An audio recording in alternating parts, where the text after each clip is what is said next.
DCB police સ્ટેશનમાં સન 2025ના વર્ષમાં તારીખ 1/4/2025 થી 22/12/2025 દરમિયાન પકડાયેલ કુલ કિંમત ₹82,45,348ની મત્તાનો પ્રોહિબિશનનો જથ્થો નાશ કરવામાં આવ્યો। સોરઠિયા ડીસીબી પોલીસ સ્ટેશનમાં સન 2025ના વર્ષમાં 1/4/2025 થી 22/12/2025 દરમિયાન પ્રોહિબિશનના ગુનાઓમાં કબજે કરવામાં આવેલ ભારતીય બનાવટનો ઇંગ્લિશ દારૂનો જથ્થો નાશ કરવા માટે નામદાર કોર્ટશ્રીના અલગ અલગ 3 હુકમો મળી કુલ 9 ગુનાઓમાં કબજે લેવામાં આવેલ વગર પાસ પરમિટનો ગેરકાયદેસરનો ભારતીય બનાવટનો ઇંગ્લિશ દારૂનો જથ્થો પોલીસ કમિશનર શ્રી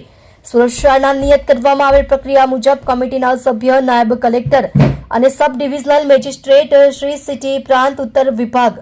સુરત શહેર તથા મદદનીશ police commissioner crime branch Surat શહેર તથા અધિક્ષક શ્રી નશાબંધી અને આબકારી સુરત શહેર તથા police inspector Shri DCB police station Surat આરોગ્ય વિભાગના મેડિકલ ઓફિસર શ્રી તેમજ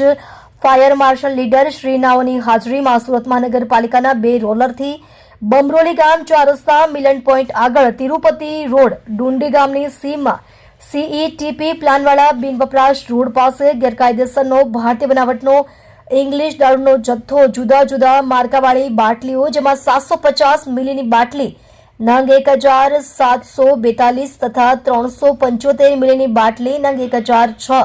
તથા 180 મિલીની બાટલી નંગ 27,658 તથા બિયરના ટી નંગ 6,618 મળી નાની મોટી બાટલીઓ કુલ નંગ 37,024 કુલ કિંમત ₹82,45,348ની મત્તાનો આજ રોજ તારીખ 9/1/2026ના રોજ નાશ કરવામાં આવેલ છે।